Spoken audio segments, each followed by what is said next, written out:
Akhenaten, Ronin's back, slicing through the noise with a culture attack. Pop culture films in the world we see. Deleted scenes where the truth runs free. Take care, stay strong, we're breaking the mold. Be safe, stay healthy, let the story unfold. From watch parties, reviews to the news we spin. Deleted scenes, yeah, this is how we win. Take care, stay strong, we're breaking the mold. Be safe, stay healthy, let the story unfold. From watch parties, reviews to the news we spin. Deleted scenes, yeah, this is how we win.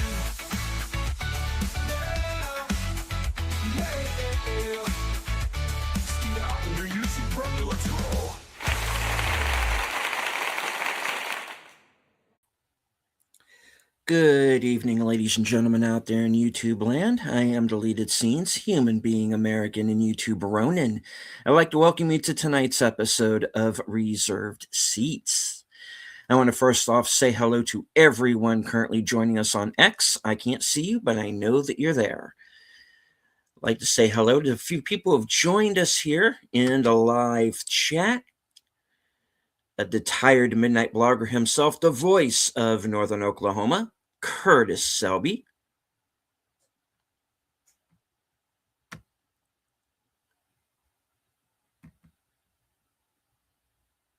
Faithful Blue Wrench channel member, the Bird Woman of YouTube. Watch out for her channel, Fluff Chick Productions. It's Connie Cleary. Channel member, JPRPH1. Bringing the Geeky Geezers raid, Troy Pacelli. And of course, his better half, Netters Network.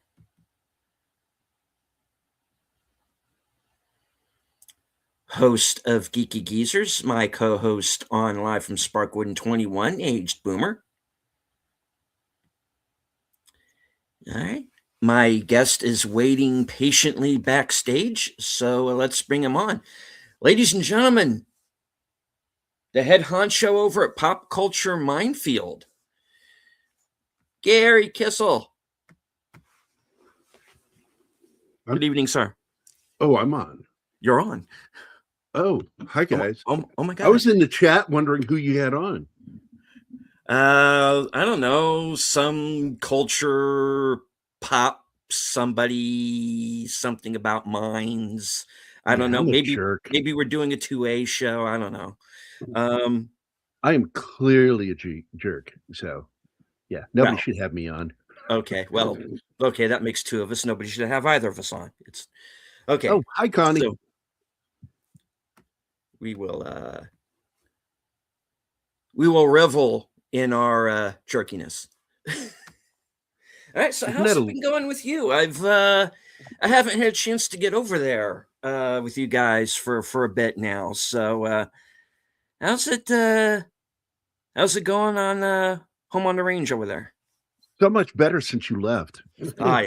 Good. Yeah, of course. No, we miss you when you're not over there. So yeah, it's been crazy. My work schedule has changed 4 times just like in the last couple of weeks, and it's been hard for me. It's the hormone treatments, isn't it?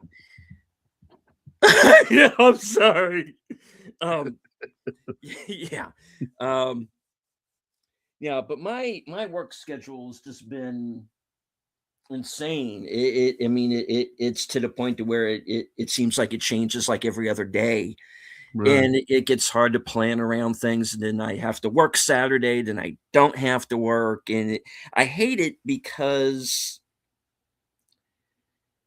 it leads to inconsistency. And, I get invited onto a number of programs and I have to turn them down because, my work schedule is what it is sometimes. And, Anima, she said, well, just assume you're not going to come. You don't have to tell us you're not showing up. Just let us know when you will. Yeah, well, it became so frequent. Probably what I have to start doing. And hello to Tim Hayes. Thank you for joining us, sir. Oh, hey, Tim. Yeah. I saw Troy's here and Netters is here. Troy and Netters here? And of course, Troy will be joining. If I can speak, my tongue is numb. Hey, words are hard. It's hard. Um, uh, if you stay till the end of this broadcast, you will be sent immediately over to Troy's channel for his Doctor Who rewatch, which is going to be, I don't remember the name of the episode, I've forgotten, but it's the episode that introduces the Daleks. So, Oh yeah, that's second season. ah. As I recall, is that second season? Oh, go to fucking bed. I am sorry. I Oh, love you, baby. Go to bed. hello, Anima. We Yes, we have if yes, it's very late. Yeah, please, don't worry. I will bring him back to you unharmed. You know, I yeah, don't need my please. woman spying on me hanging out with my friends, man. Damn it, man. Ah, good Lord, that woman. I know. It'll be the end of me. So, I'm not My, drinking with you, actually. I put water in here, and I made me some instant coffee, and I got this thing where I really like cold coffee now, like iced coffee. It's, like, really uh, good, and I'm like, I never imagined that in my life. Like, my daughter would offer me, "Want some iced coffee, Dad?" And I'm like, "No, I don't want iced coffee." right. Good night, Well, Anima. that's sweet of you, Take care. sweetheart. I love you. Good night, baby. That's my better half. Yes. See, as I'm in bed, the animal woke me up. Oh, it's that horse from Airplane, isn't it? No, it's a goddamn cat. Damn it. Actually, she's a sweetheart. She really Yeah. is a sweetheart. She just is the most talkative cat I've ever seen. Won't shut up. And I'm like, "Oh my god, do we need to get a muzzle? Cat muzzle?" I don't Good grief, that cat talks way too much. Yeah, I saw a video the other day where it's like cats don't meow at each other, just at humans or something like that. It's just Well, they something make they created noises to at each other. communicate with us. Yeah. They make noises, but they don't do the specific kinds of meows that they only do that with humans. Mhm. And it's their way of trying to talk to us. They're like, "Hey, stupid large cat," because cats see everything as just a Everything's a different word cat. of Yeah. a cat. Like, dogs are just ugly cats, you know? Humans are tall, ugly cats. Mm. And I accept that. I accept that cats look at us that way. But as much of a dog person as I've always been, Mhm. I fucking love cats, man. I just fucking love them. And I have a cat here I have a relationship with. I call her baby girl, which is funny because I refer to my daughter and Anima as my babies, and Mhm. because I care for them and love them so much. But then I got this cat that I call that too, and she's just the sweetest little thing, and little ginger cat. And because Anima knows I have a thing with gingers, like ginger girls, like it's like kryptonite for me, ginger. And that little cat just melted my heart, and I'm just like, yeah, I love that little cat. Mm. And then she got knocked up by some asshole named Ash, outdoor cat, and had like a huge litter. This little tiny cat, she's tiny, and she has like all these cats. And people took the boys, but nobody took the girls. And now I've kind of adopted the daughters. They all hang out with me all the time. They're always like all over me. It's Mm. like so it's four little girls and their mom, and I just love hanging out with them. So when we get a place, once she gets here, we're gonna have to figure out how to survive with a cat full of female cats because they're all female cats. And it's like, oh my god. And the sisters get along great with the mom. The mom, she's getting annoyed with them where she bites them. Like, get the fuck away from me. She's trying to like get attention from me. And the daughters are like loving on her. And she's like, I'll hear her every once in a while, like growl and hiss at them, like, get the fuck away. I need love from this man. Cats are so weird. Yeah. The one thing that I missed when I was laid up and sick recently, I came down with this really. I don't know what the hell happened. I was fine one day, and then the next morning, I could not move. Like everything hurt. Migraine headache. I was showing flu type symptoms, so I'm coughing all over everything, but I didn't have a fever. It was odd. And so I was laid up for I slept for like 24 hours. I was a mess. But the one thing that I missed in that whole time was that the previous cat that I had would have been right next to me the entire time and wouldn't have left my side. That's how loyal that cat was. That cat, I had this cat called Little Bit, and I have a couple of videos up That's on a my good name. channel where Little Bit's That's in a there, good name. and That's a good name, Steven. That's a it good is, name.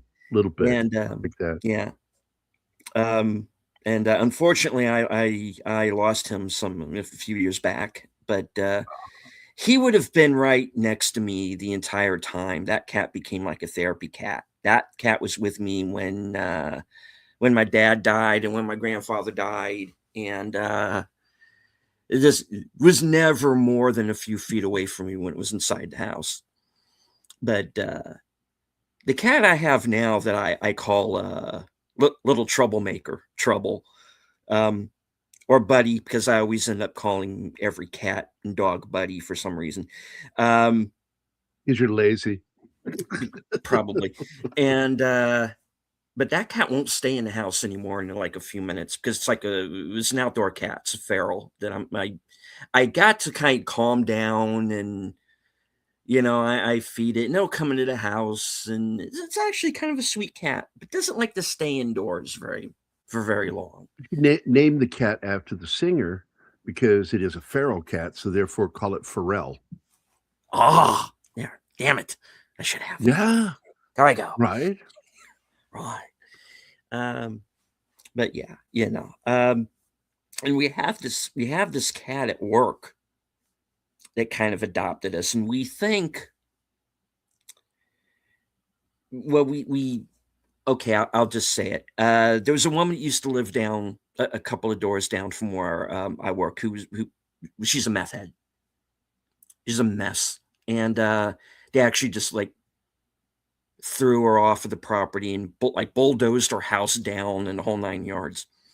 And we think she abandoned the cat, and so it's been kind of been hanging around. The rest of my boss hates it; he wants it gone.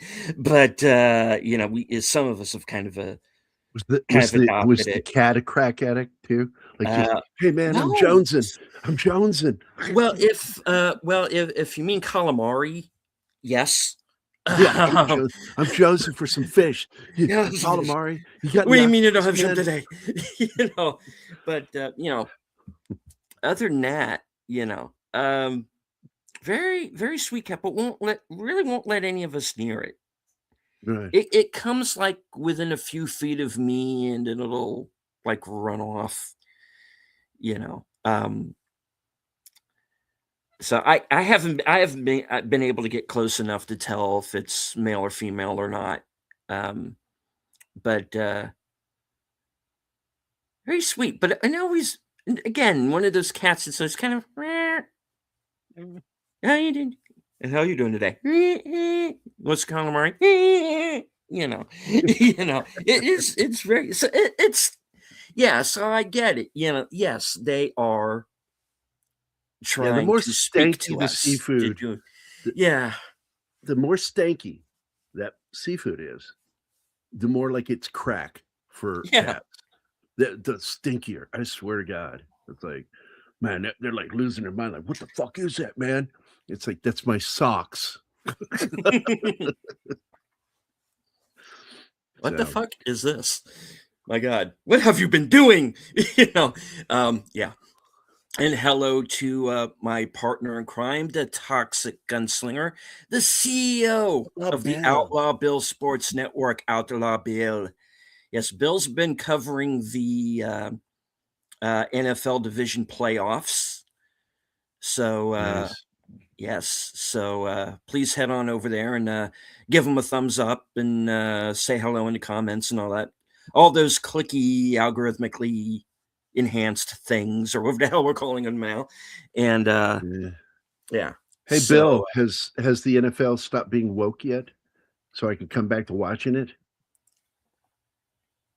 I hope so. I'm so yeah. sick of that shit. Baseball, basketball, like all the cool sports are like woke for a while. It's like everything that was cool kind of is now, and that's one of the things that I find so trouble. Relax, folks. I already did my rant for the evening earlier. I'm not going to rant. Uh, YouTube is probably not going to be very happy with, even though the show did pretty decent. But Now they've yeah, been punishing the shit out of us. I went off earlier, and I hadn't really intended to. And I don't know. It's almost like Mark Ruffalo is my fucking kryptonite. Just every time that guy Oh opens his yeah. mouth, I just snap. It is, people don't understand. There was a psychiatrist that did some amazing research on Marxism and communism in general. Mhm. And basically came down to the fact that it's a cult. It acts like a cult. But the most important thing is that the more of a narcissist you are, the better you succeed within communism and Marxism. And he referred to it as basically a cult of evil because you have to be cruel to be successful in it. And I'm just like, man, I've always like hated him since I was a kid, but good God. Oh, wait, it's very strange and odd to see you in phone mode. Yep, I'm doing the horizontal and vertical thing.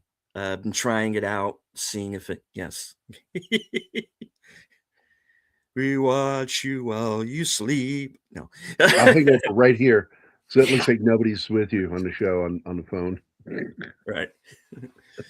So yeah, so it's just this a little thing I'm trying. I know some people don't like it, and I get it, but I've gotten a bit of a bump in viewership when I do it. So Good.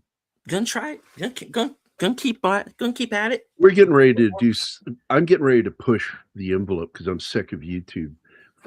Now 6 weeks ago, we were doing great. Mhm. Great numbers, our algorithm. And then exactly like the following week, whoa, people aren't seeing us in their feeds anymore. I don't know what we did. I probably pissed somebody off. I don't really care, but I think it's raunchy to do that. It's a bad business model for YouTube to do that when people are wanting to see it, and people were coming to see our shows, Mhm. and then all of a sudden now our shows are dropping down under 100 views over a period of 4 weeks, not even clearing 100. And we're been in the hundreds to thousands of views for the show. But ironically, also with that, we were getting more stupid people that don't understand how to read. That we're not showing a movie, we're discussing a film. It's like people need to shut up. This guy that blathers his mouth needs to shut up and just start the movie. We actually had one because usually we find comments left by Mhm. people that say that. But we actually had a live one on last week. And I went, no, no, no. This this is like a miracle that this happened live. So I can tell you how fucking stupid you are. Yeah, it's like I went I went to town on this guy. yeah, and I don't blame you because well, with me, the people who do it, I just look at them as they're basically trolls because they forget we can look them up too. We can look up their channels. And with me, every time somebody says that, it's usually somebody's like been on YouTube 14 years. They always have they still have their original all that gobbledygook that YouTube always gives you for a handle before you get to pick personalize. And it says, Right. no videos, 2 subscribers. Get the fuck out of here, I know I had somebody who says that seems to be quite a problem with this channel, and I go, I have like over 1,200 videos on my channel. Check out the other stuff I do. If you don't like it, fuck off. I don't care. Yeah. Um, Well, we want people how to it have is. fun. We like people I jumping do. into the chat Yeah. because 90% of the reason why I do the shows is to interact with our chat because I like doing that. It's like fun. I like talking to them. And uh, and it just bugs me when people can't read. This is, down below, we do it in the description and on the graphics to make it clear. This is a discussion show, review Mhm. show. Yeah. You know, why are you here? If you thought you were going to see a film, are you illiterate? Apparently you are. Yeah. You're not just stupid, you also don't know how to read. Yeah. But the ones that we were getting that do that, every single one of them, they don't even have they don't have anything on their own channels. No. They have a channel, They but there's no sure video do. showing. Yeah. And because I go over there and go, like, who the fuck is this? And I go look and I went, yeah, they're nobody. It's Yeah. like, I'm just gonna, unrecommend our channel to them so they can't see it. And we block them through the chat sometimes. Like Martin was doing a countdown when we kicked that guy off the other day. Once I said everything I said, okay, Martin, you can do your thing now. And he kicked the guy from the chat. And every time he said something too, I'd let him say something. And I'd look at him like, you're just digging yourself deeper in the hole of stupid. Every single comment you're saying just makes you look dumber. I don't know what your argument's supposed to be, but apparently you don't know how to argue because you're doing everything wrong. Mm. You internet wrong, you know. Yeah. But I love the people that like our regular viewers, which we share some of them Mhm. too, you Oh, yeah. know. And I love hanging out with them, man. It's like that's my favorite thing to do. And I wouldn't mind if we could do more discussion, but I find, I do 50% of my time is just interacting with the chat because I just like doing that. In fact, we did a movie, what is today? Sunday. So yesterday, I don't think I even talked much about it. Like I threw out some information about it and then spent most of the show just interacting with the chat about movies that, other movies we liked Mm. and why they're so good. And that's what I like doing. Like when I go on Zax's show, I get into why I don't like some of the stuff they have on their list and what I do like that's on their list. And that's a fun show to do. I think AJ's doing the show this weekend or did the show this weekend. I only do Wednesdays. It's it's either Sunday night after Anima goes to bed or Wednesdays are the only nights I get to do anything with other people. Because Christian always gets me on his show talking about music on Sunday nights. And that's just it. And that's why I'm like, the minute you said, wanted me to come on, I'm like, yeah, okay, I'll join you. I like hanging out with you. And hello to FKHC 2005, sometimes known as Tim. Ernest Hemingway wrote an adult story about a female nudist colony. It's called Farewell to Bras. You I like need to it. block I like this it guy. already. I Block this know. guy because he's a So stalker. He he's stalks me all a the troublemaker, and That's my buddy Tim. 30 lashes with a wet noodle. And yeah, Tim is a good guy, and he he says is. me stuff. He lives in my old stomping ground. He's out in Virginia, Uh, and I miss Virginia. I really do. But it's so lefty right now. I would be very unhappy. I was told by a lot of my friends, like, you don't want to come back to Fredericksburg. This place had completely up its ass, and I'm like, oh, that's sad. It's this. Oh, they're just saying hi to each other. yeah. Fetch the comfy chair. Yes. We didn't know where I the need to fuck get he was one. from because he talks about a lot of like Australian stuff. And so he's got a kangaroo, and I was like, is he in Australia? Like, and he even kept making, I think that was you, Tim, that kept making the joke about Anima being from Australia, not Austria. And she gets so, I love the way she gets so annoyed with everybody. But now she's lightened up a little bit because of me with the humor. I'm like, no, you got to understand, you got to lighten up and just kind of let it roll. And the way I talk to her, I fuck with Anima all the time. I'm constantly messing with her. And it's gotten her to where she's more comfortable with that kind of humor. And she's gotten a lot better on the show. She still gets annoyed at things that I'm like, stop getting annoyed at them. That's silly. You know, just enjoy that people are fucking weird. I enjoy people's weirdness. And that's the other thing. Yes, it's true. I have a very dark sense of humor. And it really shocked Anima. Like one day we were watching something, and I mean, it was really kind of awful. But the person that had the awful stuff happen to him was an asshole, and I just Mm. fucking laughed. She goes, "Oh my god, that's awful." And I went, "I know, but it's fucking hilarious. Karma's a bitch." Yeah. I like that. I have a very dark sense of humor. Yeah.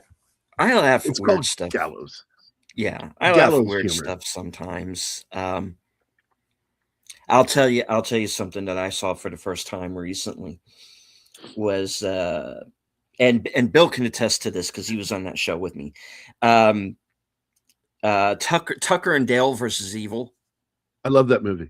Yeah, I saw that for the first time recently over on Okay, Al's what was your show. favorite death? What was your favorite death? The wood chipper. That is absolutely the greatest one. I laughed It so just fucking jumps hard. right in. Right And into you're like, Like, it's bad oh enough when the man. one dude runs into the tree and Yeah. then goes right there and kills him. But the fucking wood chipper scene and the way he goes, he just threw himself in there. Are you I tried to okay? stop him. Are you okay? God, it was so fucking funny. Oh man. Oh yeah, my humor's radioactive like a John Wayne movie. There we go.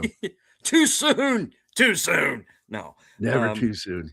Oh, whoever thought It's like that I movie told that was a good joke the other idea. day from when I was in high school, right after Natalie Wood died.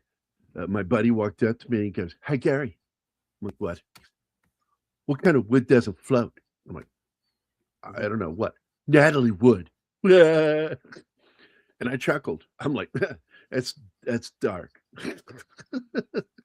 And another one that made me chuckle as a kid, once I understood, you know, because I was like senior in high school, I think, when this happened, and I think it was Betty that walked up to me. He says, "Hey, Gary, what goes into 13 twice?" I said, "I don't know what." He goes, "Roman Polanski." Oy. And I laughed at it. Ew. Yeah, it's funny, but Yeah. yeah. Yeah. And but I have a dark sense of humor. I just really do. I've seen a lot of dead people in my life, and you kind of start laughing. If you don't, you cry. And demonetized, Yeah. Tim says. You know, it's funny. I don't get demonetized over the more controversial stuff that I do, and I hit my share of controversial subjects.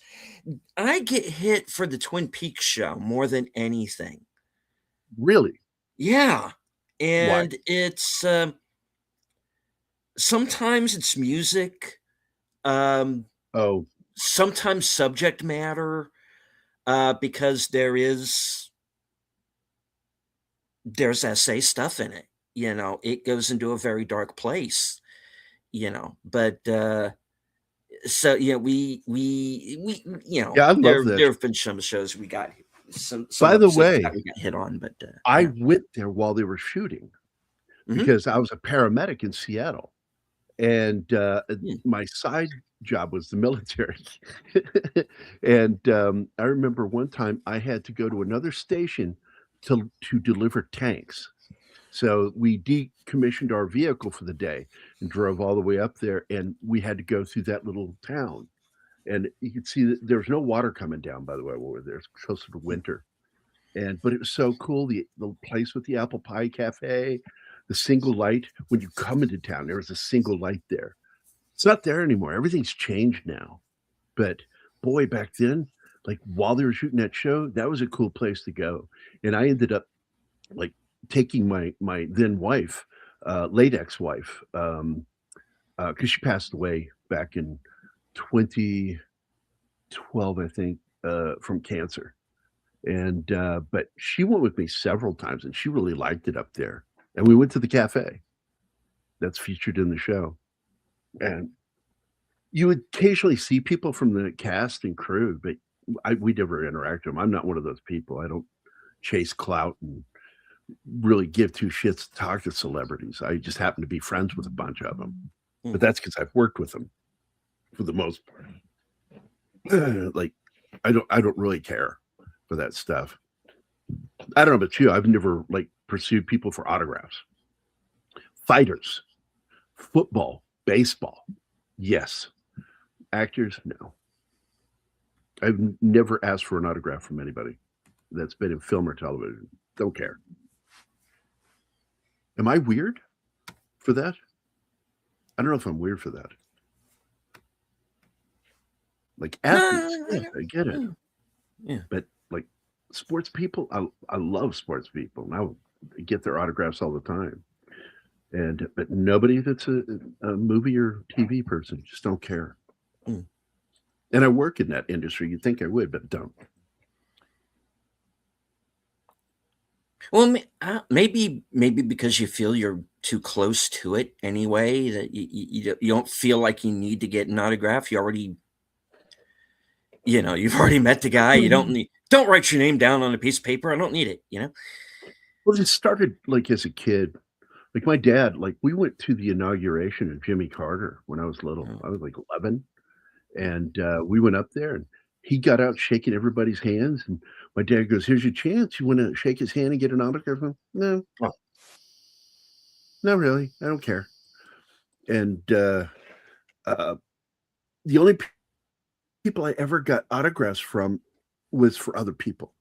And the only autograph I ever sought from somebody who was an athlete was Bernie Wrightson, because my first comic book, which I still owned at the time, was my Batman comic that I bought back in 72, 73. It was the first crossover with Swamp Thing and Batman. And he drew it. And I'm in the same room with this man. And I couldn't go over there. I was so busy, people coming up buying stuff for me, getting commissions and shit. And so I asked my buddy Drew to go over there. He went over and got it signed for me, and he left a nice little note in there for me. And then a few years later, I was a guest at Comic Palooza down in Texas. I was their main comic book guest. And I went there, and who's sitting next to me? Bernie Wrightson. Sitting right next to me the whole show. And so he hung out, we talked, and then I had that comic with me because I knew he was going to be there. And I wanted to tell him that you signed this for me. And so he goes, "Well, I want something from you." So he bought my book and I signed it to him. My code word Geronimo. And he stood there with a photo with my daughter and me, and he's holding my book. And I'm like, this is the most surreal moment of my fucking life. And he's the only other person I've ever sought that wasn't an athlete, their autograph for myself. And he was just the nicest guy. And I got to know him for like 2 years there, 3 years before he died. It was heartbreaking when he passed away.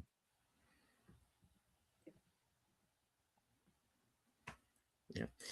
You don't get questions in the chat, no. Do you? On occasion. So yeah, guys, in the chat, if you do have any questions for Gerry, please feel free to jump in and ask. I'm such a jerk. It's okay. Why do I make such bad shows? I don't know. Ask. Well, for one thing, you invite me on them. That's usually the number one mistake. Well, I don't like being alone. I like hanging out with my friends. And like if I sat and did the show by myself, I wouldn't be doing this anymore. I'd be bored. That's what Mike wanted, Mexican Iron Man. I'm like, I'm not that guy. I'm an introvert, and I function better when I have other people to talk to. And it just, what do you like, Gerry? Tim, I like you. I like you, Tim. And you have a last name that I really like because that is the last name to one of my favorite old lady actresses. And it's a sad day when she got Helen Hayes. I loved her as an actress. She did the little mystery shows and stuff. And then her son was Dano on the Mhm. original Hawaii Five O. And James I MacArthur. like the name. Yeah. Yeah, James MacArthur, named after his dad's last. Took his dad's last name. Helen Hayes, great stage actress, film and television. So yeah, Mhm. I like old stuff, Tim. Um, I like old TV. I like old movies, which is why I'm trying to push for us to do more older movies. But we tend to do mostly because we know a lot of people want to see us talk about some of these other films. But sometimes I get to throw something in, and one of the films I'm looking forward to do is His Kind of Girl with Robert Mitchum, Vincent Price. What's her name? It was produced and directed by Howard Hughes, and it was Jean Harlow. I think it's Jean Harlow. Is that her? The one with the big torpedo boobs and with the black hair, and and it has Raymond Burr as the villain, best known for playing Perry Mason. And like Anima didn't get into it. She watched it with me. She's like, and I said, well, it's a movie I love, and I love the film because Vincent Price stole the movie. Her big complaint about the film is she doesn't like it when the movies are too long. It went too long. It started getting boring and being dragging. And she says this, and I'm like, I played it at 1.3 speed, fast, so like, and it was still too long for you. She's funny like that. She is. Anima. Let me spell it for you. This is my fiance that was dropped in here a little bit ago. Mhm. There you go, Tim. Anima. And a few people call her Enema, and it annoys the shit out of her. It just really does. It's like, that's just not my name. Stop calling me that. And I'm also not allowed to imitate her. She says, you make me sound retarded. So, You make her sound like Arnold. well, that's what I do now. So she says, if you do Arnold, I will accept it. So now when I'm doing an impression of her, I'm supposed to sound like Arnold. And it really went too far a few weeks back when it's like, God, Gerry, I can hardly wait till you're naked. I want to tear your shirt off and take you as my man. Ah. She's Get like, the okay, chafa. stop it. She's like, stop it. She's Austrian. Yeah. And she makes fun of Arnold. And this is so funny. She's from Vienna, Austria, where they speak High German. They consider other Germans to be guttural, and not dignified. They look down on Germans. The only people they recognize as having an accent worthy of German is the Bavarians. And by the way, Tim, you like this. The first thing I ever said to her, like, I insulted her, our first conversation. I don't know if you knew about this, Steve. No. I insulted her the first time I actually met and talked to her.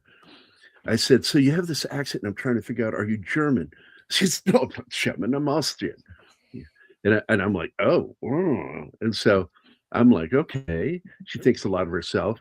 And so I said, so where are you from in Austria? She goes, I'm from Vienna. And I said, the Paris of Bavaria. And she's like, you're a dick. I know what I am. And because it is not the Paris of Bavaria, it's a separate country. So, It's yeah, like yeah. she's fun. What were you gonna say? It's like in The Gentleman who says, the posh side of Croydon. There is no posh side of Croydon. Right. She when she gets a little too uppity, like Pope Metallicus, and I give her shit of reminding her who else came from Austria. He started a world war, yeah. Yeah. Yeah. And she goes, We kicked him out of our country, and we said, yes, out onto the rest of the world. Thanks, Austria. She goes, oh, fuck you guys. And she's usually the first one to drop a fuck bomb on the show. Yeah, usually her or Yeah, me. she is. She True. she is so foul-mouthed, and I fucking love her so much. I cannot believe how much I adore her because she's so funny. She doesn't think she's funny, but she's discovered she's funny. And I'm amused by some of the shit she says. But that's that. All right. What are we going to talk about next? I don't know. Stay away from politics because I've had my fill of talking politics like you too today. It's like I just burn out on it. It's like I'm exhausted by what's going on. Yeah. And then I did have to explain because she doesn't quite understand what the interest is that is in getting Greenland, well, Iceland. And I said, well, right now there are two powers opting to take it over right now, and that's China and Russia. And if we don't take it, they're going to get it, and it won't be so nice. And so we're trying to make sure they don't get it. That's why we're interested, because we don't want them. We've already got them over by Alaska, across the Aleutians. We don't need them right up above New York. It's like, fuck that noise. Yeah. And that's it. I don't want to talk any further about it, but I had to explain to her why, because she doesn't understand some of the stuff that's going on. She doesn't give two shits about politics for first place. And so I explained to her why I care, why it's important, why I think it's important. And I don't look at it as politics. I look at this as governance, because I look at it as government. It's government. It's not politics. This is about government. And we can't allow ourselves to be put in a pickle by other countries. We have to stop them before they can do them. And nobody's taking NATO seriously right now. They're like, we're posturing with America. We'll show you. We'll attack you. And it's like, well, the one country we're dealing with right now doesn't even have fucking blanks to have practice military maneuvers. When they do practice maneuvers, they have to walk around and go bang because they can't afford blanks. Wow. And I'm talking about like the Danish. Like, look, guys, we're not going to worry about what NATO thinks about anything. Don't care. And people are like, why don't you care? Because you're not important to what's going on globally right now. You're really playing no major part. You are actually, in fact, going to be in need of assistance with some of your stupid decision making soon. So no, we don't care what you think. And people are like, that's rude. Why do Americans don't care? It's like, it's not about being rude. It's like about what's important. You know, what's important? This is important, that's important, that's important. This thing here, not important. You don't know that, and that's because you're stupid. Yeah. And you see it. You know what I'm talking about. Yeah, I get it. You know, my thing is maybe a little bit more. I wasn't sure where this was going when you said my thing, and I'm like, yeah, know it, man. Oh no, we don't want that. We would need a wider lens. A wider lens. Yeah, and well, wider lens means I'll it's wear really the small. tie, the long one, the very long one. Okay, so yeah, my thing is I get tired of people who, like I said it tonight about the Golden Globes. You know, you can't go on television in a $10,000 suit with $1 million goodie bag under your arm and then tell me I'm oppressing you in some fashion. I go, Those come people on. no. They're so caught up in sucking each other's things. You know, that's all those things are. It's a stroking party. The Golden Globes. The only one I still think works is the People's Choice Awards Hmm. because these are votes by people, not the fucking Academy, not a bunch of other actors, voting on them. I don't give two shits about the Critics' Choice Awards. I don't care about a lot of those awards ceremonies. It's all about stroking themselves in public, and I don't care. No, Mhm. I stopped caring 20 some years ago, and I went, this is really crap. And their decision making is some of the worst. And when they started skipping over movies that clearly deserve the Oscar and they snub them, I'm like, yeah, Yeah. I'm not paying attention to this anymore. Golden Globes is no different, in my opinion. Oh, well, we know the Golden Globes is bought. It always has been.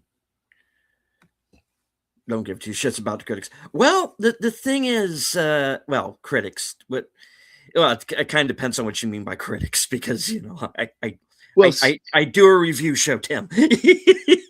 Because, bear with I me. know what Tim Okay. is saying. I get what Okay. he's saying. Okay, so just so you know, Tim, I was a journalist and a film critic for the Illinois alternative news magazine, The Octopus. I was there for years back in the 90s. And a lot of people didn't like me. And most of the people that didn't like me were my editorial staff because I would rip movies apart that they liked. Mhm. And I said, well, I'm a cinephile. And I I became friends with Roger Ebert. And Roger Ebert, I used to sit with and have lunch with him because he used to work for the magazine before I did years ago. Okay. Way back. And so I chummed around with Roger Ebert a lot. And what did I do when I chummed around with him? I irritated him because I would say, well, you're not a movie critic when you do that. Because he liked this movie Bound. And I said, Bound, it's sexy, but it offers nothing new to the genre. The only thing you like it for is because it's about two lesbians.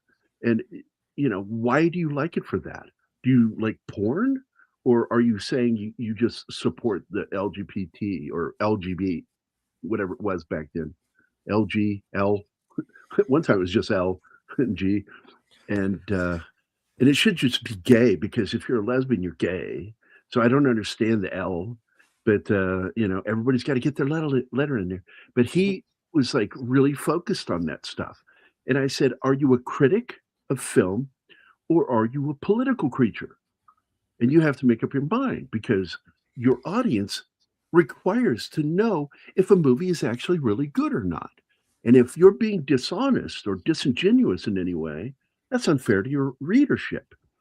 Oh, he would get so pissed at me, but he was always nice to me. We always chatted, you know. I didn't just stand there and say things and not like have an opinion. I said my problem with Bound is it gives us nothing new. I said the only thing good about that film is the fact that I get to watch Janine Gershon make out with Jennifer Tilly, and yes, I enjoyed the shit out of that. It was awesome, but the story wasn't that good. And that's by Mhm. the guys that did The Matrix. Well, girls, whatever they Well, are. yeah, guys at the time. Hmm. Um, this is I found out Roger Ebert wrote the script for Russ Meyer's Beyond the Valley of the Dolls. Yes, he did. And And it was a terrible movie. a little look into the mind of Roger Ebert. Um, Yeah, I he's tell you, he's twisted. it's not a boring film, but it's a lot. I'll just put Yeah. it that way. Well, I remember one time I said, um, movie critics are like gym teachers. You know, th- those who can't do, teach. Those who can't teach gym. And it's the same thing with critics. Those who can't make studio films make indie films. Those who can't make indie films become movie critics. And I've actually like made short films. I discovered my shortcoming is I don't like actors and some of the people I had to work with, and I realized I'm going to eventually punch somebody, and I really should not because I'm military man. I don't put up with crap, and I was dealing with some of these fucking like liberal arts kids that were just fucking irritating the fucking shit out of me. Like, shut up and do your fucking job. I had a editor who was a fucking junkie, you know. He was a good student, good editor, but he was also a junkie. Mm. I got a lot of pictures of him too. Good looking dude too. I'm like, what is wrong with you? You're destroying your health to get high all the time. And that's one thing that irritates me. It's like you're all you are is a fancy version of an organ grinder monkey. Just do your fucking monkey work and shut the fuck up. I don't give two shits what you think politically. I don't. You know, if I want your opinion, I will shove my fist up your ass and work your mouth like a fucking puppet. Yeah. Interesting, intelligent character, but you seem like an interesting. Oh, I read that already. So Yeah. actors are too political, dude. Then if there's not political, they're gay. That's fucking shit. Like I'm not going to argue with that.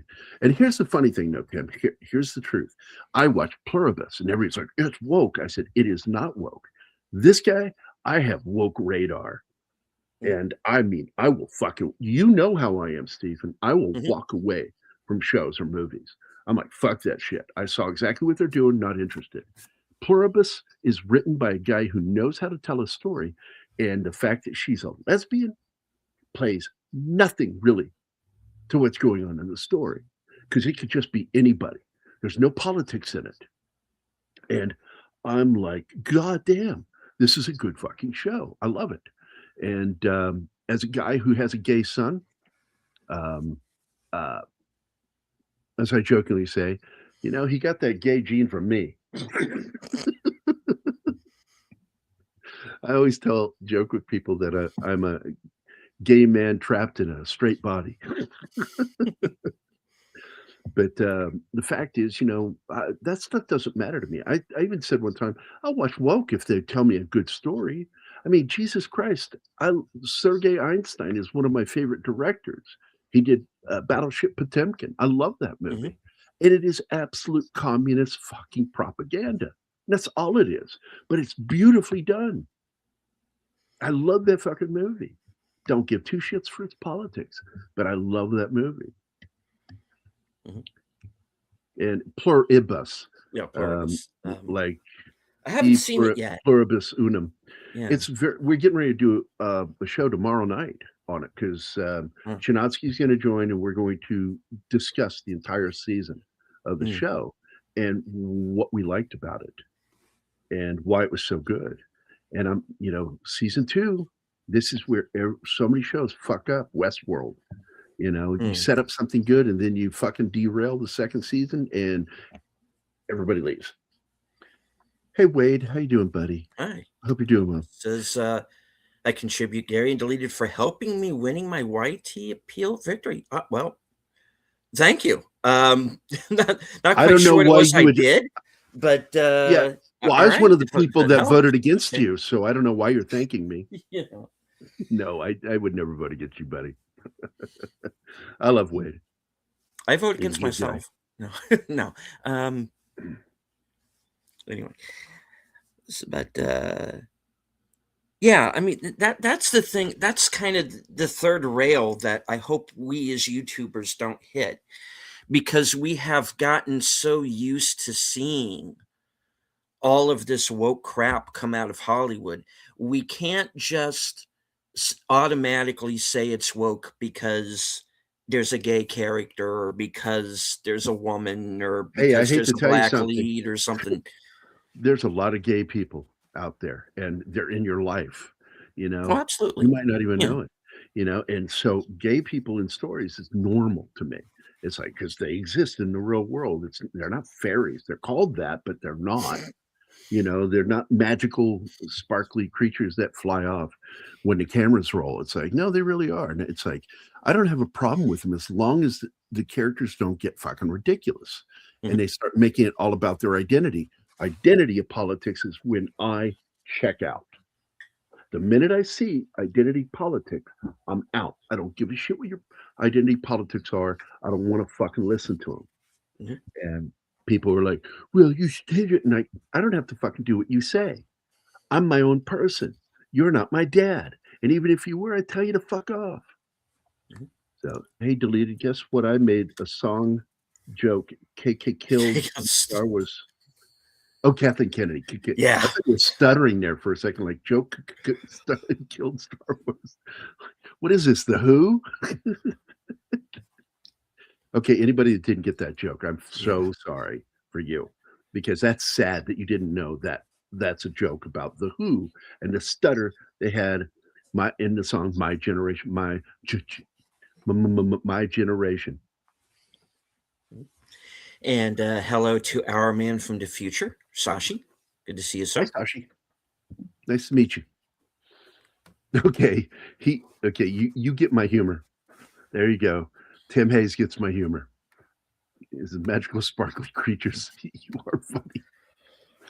I've always been that way. It's how you know, bullies can't chase you if they're laughing. True. Now she caught it. Connie got it. Mhm. Talking about my generation. It's not the only song that did it, because like not I almost said Blue Oyster Cult, not BOC. It's the fuck man. Bachman Turner Overdrive Mm. has that in a song, and it's actually in there as a joke about the lead singer's lead songwriter's brother, who had a stutter. And so he's making fun of him. And they didn't mean to keep it in there, but it was so popular. Everybody loved it when they heard it. So they left it in the song. And I love shit like that. This is why I also hang out with Brian and the guys over on Christian Show, because I also like talking about music, man. Because I'm a musician. I'm a drummer and a pianist, keyboardist, technically, because I play it. And I'm also a percussionist, because I can play anything that's a drum. It's like the drum, I can sit there, figure out what's going on, how to work it. Like I was talking about how to use the udu, or talking drums. Like talking drums, there's a technique to it, and you hold the fingers a certain way or move them while you're striking, and it makes it sound baru. It'll do that shit. Baru. You do it. It's fucking awesome. Mhm. So, since you have brought up being a musician, how did Cohen's Ghost come to be? Okay, so I've always been a musician since I was a kid. My brother Steven, my oldest brother, Vietnam vet, had a drum set, and he used to let me practice on it, and he'd show me stuff. And so I started drumming as a kid, and I got kind of good, not great, but I was kind of good. And then uh, I started elementary school, and they had band. And is your fire alarm going off? Is that what that is? Yes. Yeah. Let me go shut that. Let me go shut that shut off. Go ahead. So I'm like, it's either that or some kid that keeps running through the gym and squeaking their shoe. It's the same sound. Yeah, Brian, that 70s rock fan. And he does those shows with Christian. I've done quite a few shows with Brian. And we get to talking about music, man. I'll go off for hours about like the bands and musicians that inspired me to do what I do. The ones that had the greatest impact on me musically as a drummer. I always point out that I grew up on classic Genesis, The Police, and I also listened to The Who. But Jesus Christ, who wants to drum like Keith Moon? Oh my God, that guy was nuts, but great fucking percussion. But no, he didn't inspire me. I was more inspired by some of the drummers for other bands like Yes and Emerson, Lake and Palmer. But it was Phil Collins' work on Genesis that blew me away, because he used very theatrical drumming, and I really liked that. It's very expressive drumming, and a lot of flams, a lot of quads, and just his fucking movements are incredible on drums. And then Stuart Copeland was the other biggest influence on me as a drummer. And so did a mix of orchestral kind of drumming to more progressive speed drumming, because I had the rototoms on the top. I had a 14-piece drum set, and it was a mixture of it was all Zildjian for the cymbals, and then I had CB 700 drums, except for my snare, which was Gresh. I had a grass wood drum, snare drum, and it's the only drum I like playing. And I had a bad habit of breaking drumsticks, and I eventually bought nylon acrylic drumsticks that wouldn't break. And I played heavier drumsticks because I'm so fast on my speed rolls that the heavier drumsticks slowed me down a bit. And so I like doing that. And I was also very loud.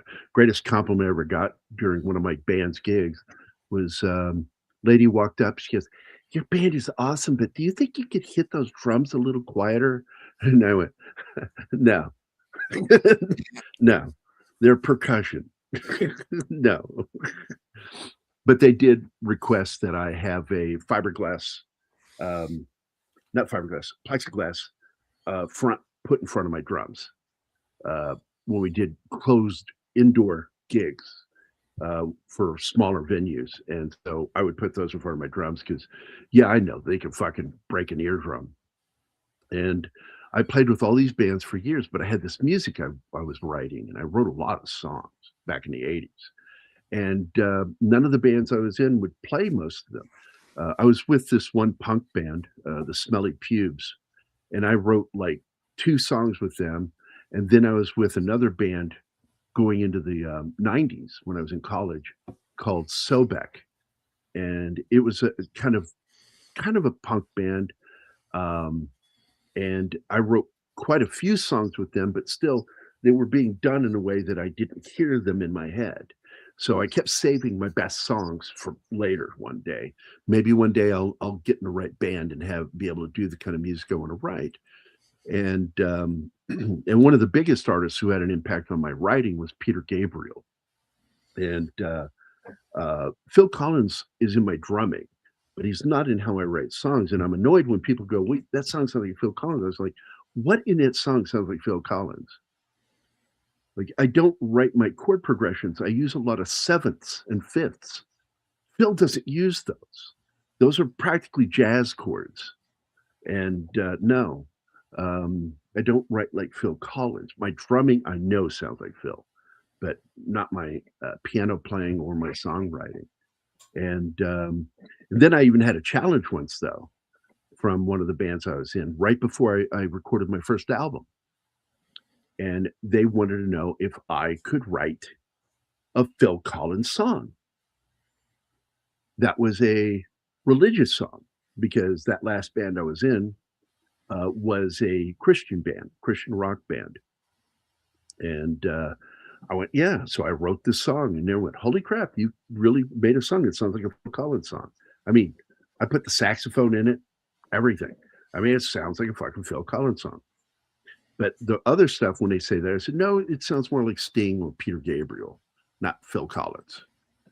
And so right around that time, that was 2002, I began recording a lot of my music. And because I got all the gear, so I could just by myself record all the music. I could play all the instruments on my Roland keyboard because it was analog, not synthesizer. It was an analog. So I had, like, when you heard bass on it, that's real bass. When you hear like horns, it's real horns.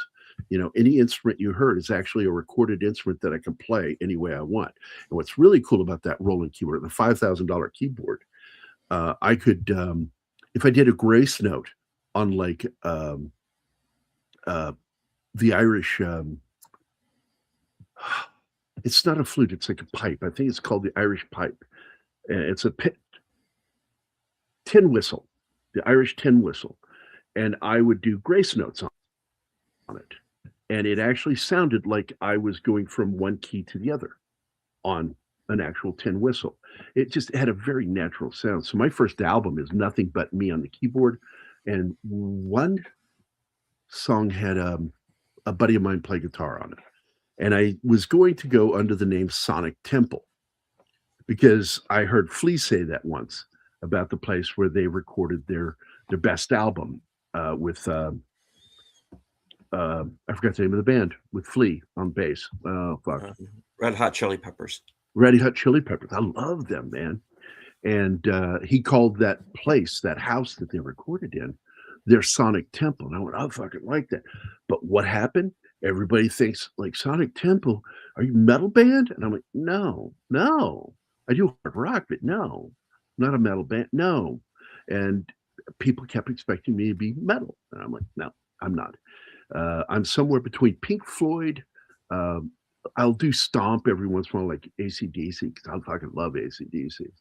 And but no, just none of it fucking worked. And the name was bugging me. Now, when I was in the army, my nickname was Ghost.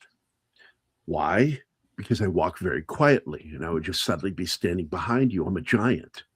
I'm a giant fucking human being. I tower over people and I'm just suddenly right behind you and people would fucking scream or jump. And like, how the fuck did you do that? I walk quietly. I walk on the outsides of my feet and I'm very quiet. And so my best friend said, you know, you've had so many really good reviews on some of your early music that I was submitting. I hadn't released them yet, but I submitted them. And one of the things that seemed to be a constant is that my songwriting and my rough voice sounded like Leonard Cohen to them or reminded them of Leonard Cohen. And so my buddy goes, hey, call yourself Cohen's Ghost because your nickname was Ghost. Cohen's Ghost. Just it works. And I looked at him and went, Leonard Cohen's not dead. And he goes, oh, even better. And I'm like, how is that better? My friend is weird. He's funny as shit, though. And so I started calling myself Cohen's Ghost in 2004. And that's when the name came about. And I felt like that doesn't scream heavy metal. In fact, you don't know what it is. And my first album I wrote, I put a trilogy on there that were ghost stories. And so we named the first album, and my buddy Mac was totally involved with this. We called it Cohen's Ghost Songs of Lingering Shades, which means ghosts, songs about ghosts that haven't left. And then I called it the Linus Tale Trilogy, which is an ancient word. Linus is an ancient name for ghost stories, Linus Tales. And so I call it the Linus Tale Trilogy. The stuff is really way smarter than I am. And I thought it was clever, kind of funny. But ended up on the last day right before I released the album, the middle song of the trilogy, I hadn't gotten the chorus right. And I was like, I pulled it. Last second, just pulled it. So it never got released. And so I took away the Linus Tale Trilogy. Well, on this new album I'm going back and doing all three songs on it. I'm redoing them with new vocalists instead of me, actually somebody who can sing. And I'm hiring multiple people. The last album I put out over a year ago was with people that can sing. I'm not doing it anymore. I'm not going to do it. I'm not going to do it. I can't sing. I do almost like something akin to spoken word. But I like the name Cohen's Ghost because I could hide behind that name too. And a lot of people didn't know that Gerry Kissel, the artist from all these books, is also the same person that did that music. I could keep them separate, keep them separated. And then finally, about 2 years ago, I just said, I'm not doing it anymore. I'm at an age where I don't give a shit anymore. Don't care. And so I let people know, yeah, that's me. I did all that music. And it's kind of fun. And the most fun part is I never did it for money. I make money at it, not a lot, but I get a regular, like small check. They're like royalty payments more than anything for my music. And I get these little checks every once in a while because I don't advertise my music. I just do it. It's really for me. I write for me. Come out and play. Yay. Yeah, I know what you're doing there. Hello to Kronos. And congratulations on the promotion, Lieutenant Giratina. And once again, congratulations on hitting 6K. All right. Sashi had a question. I'm not quite sure I get it, but okay. Ever heard of the Cammy band drummer he plays with Baby Metal? Now I know Baby Metal. Yeah, that's some Oh, good shit. But I okay. didn't know the name of the drummer. I didn't know the name. Uh, And I do music that's kind of like hard rock. Um, and it's just it is what it is. It's just I like to write hard rock. Um, not all the time. I like to move around. That's why I get annoyed with bands when they just want to keep repeating the same formula. It's like that was my beef with AC/DC. They did a perfect album, Back in Black. That is a perfect album. All they've done since is try to keep repeating the same menu, and it's like, there's something new for Christ's sake, that's different. Um, Now some people go too far with that, like Sting. Like Sting started doing this like old, like 12th to 15th century music, and I'm just like, okay, you lost me. If you wanted to do it as modern music, I would find that interesting, but because Emerson Lake and Palmer did that shit, you know. I don't know if you know who they are, mhm. Stephen. Emerson Lake and Palmer. I can't say I'm familiar, but I've heard of them. They are a progressive band from the late '60s going into the '70s, Mhm. and oh, I love the Police, but no, I can't say that because I like that Sting went out and did some stuff that was different. He infused more jazz into his music, and I like that. I grew up playing jazz bands first, um, you know, so I'm a good drummer, and but the fact is, Sting kind of ended in the '90s with his songwriting. He can't write anything anymore. I haven't liked much of what he's written since like '97. And I've always wanted to learn guitar, but I broke my left hand, and so these fingers are almost useless. I can't uh, hold the strings correctly. I've tried, and I just can't do it. I tried bass, and I can play a little bass, but I can't move quick enough with those fingers. So I gave up and stuck to what I do best. I can play piano and I can play drums. And because I play piano, I can play keyboards. And because I play drums, I can do percussion. I can just pretty much get all I want in there. And if I can't play it on keyboard, I have a couple of guitarist friends that jump on my albums and play guitar. There's also the Wagaki band, which has two drummers. One of them uses traditional. Oh, I know who you're talking about. Yeah, yeah, yeah. Bass is the closest thing that I could come to playing. And what's really cool is I had with my rolling keyboard, I had a lot of real basses recorded into my keyboard. So when I played them, they sounded like the real thing. And because I know how to play bass, I was able to play bass on the keyboard and make it sound like a real bass. Same thing with saxophone. And I was originally supposed to play flute back in the fourth grade, and and I had a drum. I came with a drum, and I'm like, no, I'm a drummer. The guy, Mr. Jordan, God rest his soul, he uh, he was like, we don't have room for another drummer, and I tried it for like 2 weeks, and then I broke down and cried like a little bitch. I was like, I don't want to play flute. My best friend that I grew up with is a flautist. And I said, right there, right in front of him, I said, I don't want to play flute because the flute is gay. And I cried enough to where he just like got tired of it and let me play drums. And I'm like, yay, I win. Uh, oh yeah, I read that one. But I don't know, man. How long is this show for? How long are you doing this? We got a few minutes left to go before we turn things over to Troy and Doctor Who. I did have one quick question before we start wrapping it up. You do have a book that you are working on. Yeah, I've What's been the working on this thing. It's been status? a struggle. 12 years. I'm still working on it. Uh, I need an editor. I can't edit. I can't edit. I tried and I failed. And I admit it. I cannot fucking edit. So I've been begging somebody to be my editor for a while. Like, please be my editor. And nobody fucking wants to do it. Nobody wants to help.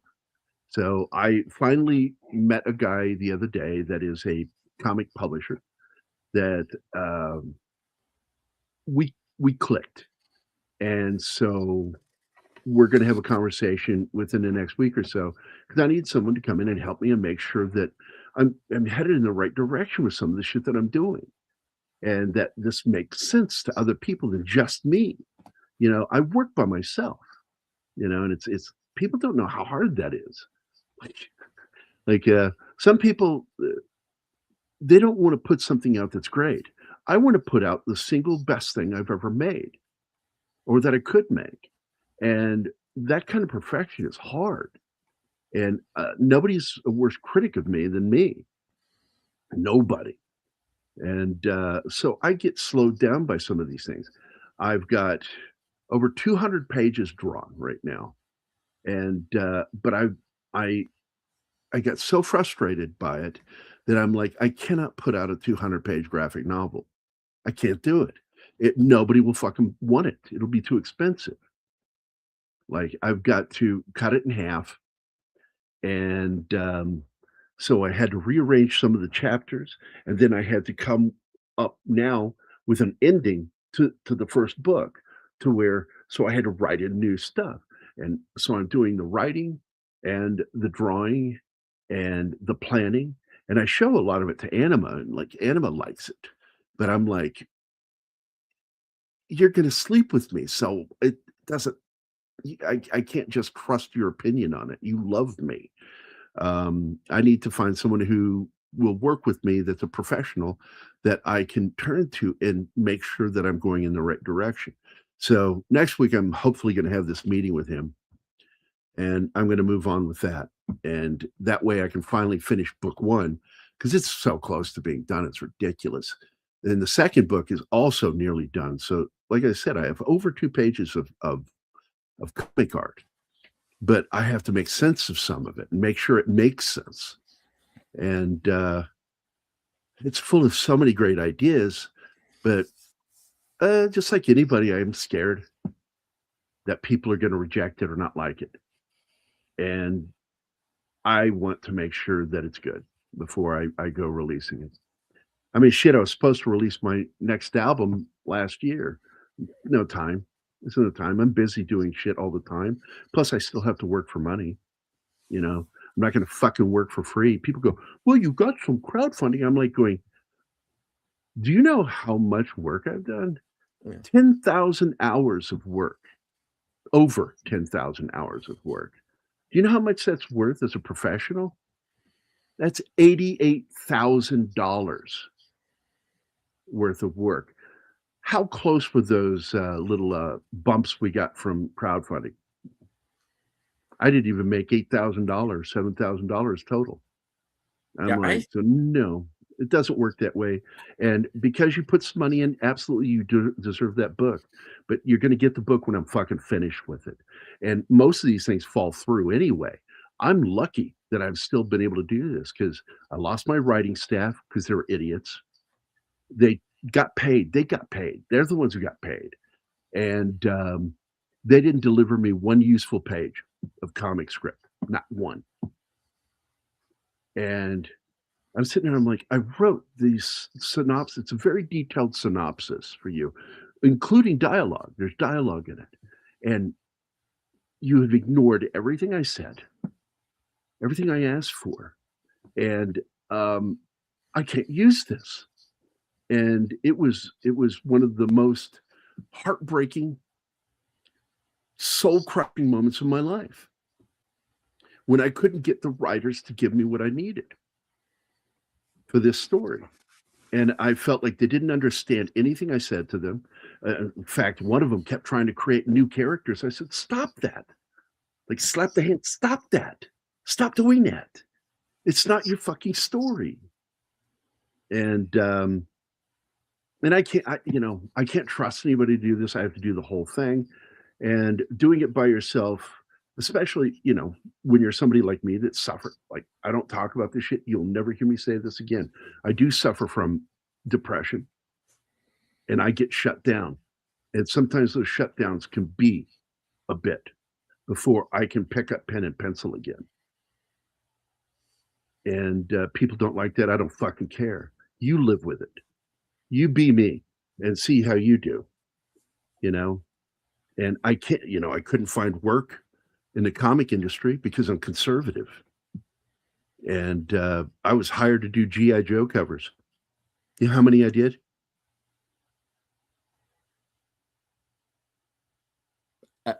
Refresh my memory. Andy Schmidt hired me as the new G.I. Joe cover all the way back in 2014. I didn't do a single cover for years because that asshole that took over wouldn't talk to me. He didn't like me. He was a commie. He was. I mean, he's an actual card-carrying commie. He's the guy who took over G.I. Joe. He hates military veterans, and he hates even more conservatives. And he would not fucking hire me, even though I was already hired. He would not fucking bring me in to do the covers. And it wasn't until he got fired that Tom Waltz finally gave me my one cover before they lost the IP. So I got that one cover of where I drew Duke punching Cobra Commander. Because it's one I've always wanted to do, the Captain America type cover. Yeah. And I don't know, man. It's been heartbreaking. I look forward to a day when I just don't draw anymore. Where it's been nothing but one giant disappointment. And most of the disappointment to myself, like that I couldn't push myself to be more friendly to commies and lefties. It's a personality trait issue. It is. And I know it is. I'm a jerk. And it's a known fact I'm a jerk. But I'm an honest jerk. And I know my shortcomings. And I don't want to work for fucking assholes. And I consider commies assholes. Well, I don't give up, Kronos. Because like everybody goes, you just stop doing that book. I went, I'm never not doing that book. I've been working on this thing since 2012, working on this thing, trying to get this thing done by myself. And nobody can fucking help me. Like the people in my life aren't the kind of people that fucking can help me. Because if my friends could help me, they would. But they don't know how to do that. And so I just struggle with it and I go with it. And I'm not going to fucking let people who are upset with me slow me down. Because if I stop and try to interact with them, which I tried to do, and it went badly. And I just went, nah, I'm done talking to you. It is what it is. That's the first thing you learn in the military. It is what it is. And if there's something you can't do about it, stop bothering with it and focus on what you can do. And so I do what I can do, which I'm always sitting there, either writing or I'll go to a section. Like I just went to a section yesterday and I began drawing some more new pages that I just wrote. And, but I'm afraid to go too far without an editor. I mean, can you understand what I'm saying here? Because what if I draw 10 pages and then I give it to the editor and he tells me 5 pages are wrong? I shouldn't have written it that way. That means I got to throw those 5 pages of art I did away. So I get painted into corners with the script, and without an editor, I'm not sure where to go. I'm really not. And I hear, nobody. Like I'm like, I yell out to the world, help, and all I hear is crickets, and I'm like, okay, it is what it is. It is what it is. Eventually, I'll meet somebody. I'm hoping this guy I met. I'm not going to say who it is, because until I get a confirmation from him that he's going to work with me, I'm not going to say who he is. Once he confirms with me he's going to work with me, then I will absolutely shout it from the rooftops because I like this guy. He's a pro and comic pro. Yeah. All right. Well, was that more than you wanted? No. That's fine. That's great. But we do have to start wrapping things up. Yeah, what time? Because we have to get the crew on over to Troy for Doctor Who, and tell the folks what you're going to be up to for the next week. This week, I'm going to be focusing on some new movies on our channel. It's Robert Duvall's. What we decided to do this year is pick 4 actors or directors and do a week of movies for their birthdays. And so this month we did January birthdays. And this current week we just finished Saturday was Kevin Costner. And this week is coming up is Robert Duvall. And we're going to do that all the way through the year. And if it works, probably keep doing it because I think it's an easy way to plan shows out. And I kind of like that. And everybody else seems to be liking it. Rather than trying to wrestle every week, like, what are we going to talk about this week? We already have it planned out. I have pretty much half the year already planned out. This is so much easier for planning to do it this way. But that's what we're going to be doing. And then, of course, I'm always drawing. I got hired well, I'm not officially hired until either tomorrow or Tuesday. But I've been offered doing another movie poster. So I'm probably going to be doing that because I need money. I'm broke. I spend long periods of time broke. Like people go, well, what do you mean broke? I mean like negative balance for like 2 months. Because I'm very blessed with good friends. And I live with my friends. And I help when I can. If I'm not making anything, they don't freak out about it. I help with other things. Sex. No, not sex. All right. You don't know what to think of that, do you? Moving on. Okay. Moving on. All right. All right. Get the show. You need to get paper to yes. do this with on the desk, like you're a reporter. Like, I'm moving on. All right. All right. As for myself, let's see. What the hell do I have coming up? I'm going to be joining Troy and Netter tomorrow night for their members' night at the movies. And tomorrow night's movie is going to be Face Off. Nicolas Cage, John Travolta, John Woo. I've been struggling with that one, dude, because I want to do it, but I don't want to do it. So yeah. You couraged up and fucking gonna do it. Okay, cool. Yeah, I'm doing it. Let's see. Tuesday night, I will be joined once again by Troy and Netter and Boomer for episode 100 of Live from Sparkwood in 21. And we are going to be watching the first part of the fan edit of Twin Peaks Fire Walk with Me. So, hey, private chat, I'm giving you this if you'll post this for me because I can't do it. Okay. I don't have permission. That's my portfolio website. So if you want to see my artwork, there you go. Oh. I'm getting that 404 page thing. Damn it. Really? Hold on. Yeah, I am. Yeah. Hold on. Let me make sure I've got the right address. Okay. Yeah. Okay. It's the wrong one. Hold on. All right. While you're doing that. I see what I did. I gave you only part of it. Oh. I'm an idiot. I'm a fucking idiot. Right. Hold on. Here you go. Try this one. Okay. There. Helps if I capture the whole fucking address. See if that works for you. Yes, it does. Okay, let me and I work for Dale Dye. I didn't say that. Dale Dye, the guy behind Platoon, Saving Private Ryan, Band of Brothers. He's the military advisor, and I'm his official artist, which if you scroll down, you can see those are some of his books. I do all of his book covers, and I storyboarded his and Tom Hanks movie, and that's some of the people I've worked for. I've worked with Bruce Campbell a couple times because he's also, scroll down and you'll see, hey, Gerry's art of groovy, baby. Actual quote. I worked on some cool stuff, man. Right there, folks. I've had a very blessed life.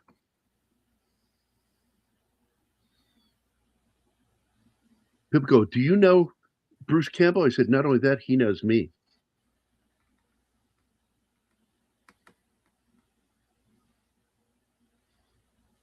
And he says he likes me, but I don't believe it. I think he thinks I'm a jerk. It's my personal, real opinion. I think he really doesn't like me. He pretends to like me because we have a mutual friend. Okay. Yeah. And that's the poster for Running Time, Josh Becker's film, which you just did a show on Blu-ray recently. cover. Yeah, it's the Blu-ray cover. But I am making it available as posters if people want it. Yeah, I love him as Ash. Look, I love Bruce, Yeah. but I think he's kind of a turd. And I've told him that to his face. I made fun of him to his face like one time. And I don't want to repeat it right now, but I've shit on him right to his face. Because I don't give a shit about celebrities. I really don't care about their egos or their feelings. That I'm just going to talk to them like I talk to anybody. Groovy. Good, right. bad. I'm the one with the gun. I think it's the greatest line in all of his films. From Army of Darkness. All right. On. You're good. You're good shit. You're goody two shoes, Ash. All right. Well, thanks for inviting me, man. I appreciate it. No problem. No problem. I miss hanging out with you all the time. So I like. Yeah. This is nice. Hopefully, if all goes to plan Saturday, I'll be able to jump in. That'll be nice. Right on. All right, folks, we are going to go ahead and do a hard out here so I can get you over to the Doctor Who show. I want to thank everyone who is joining us here from X. I can't see you, but I know that you're there. I want to thank everybody who is here with us in the live chat. And of course, thank you, Gerry, once again for joining us for the show. And we will return next week. Joe's Atmosphere will be my guest. Same bat time, same bat channel, 11 p.m. Eastern, 10 p.m. Central. So, as I always say at the end of every broadcast from HQ and all points north, south, east, west, and beyond, good night. Take care, stay strong, be safe and healthy, because this is how we win.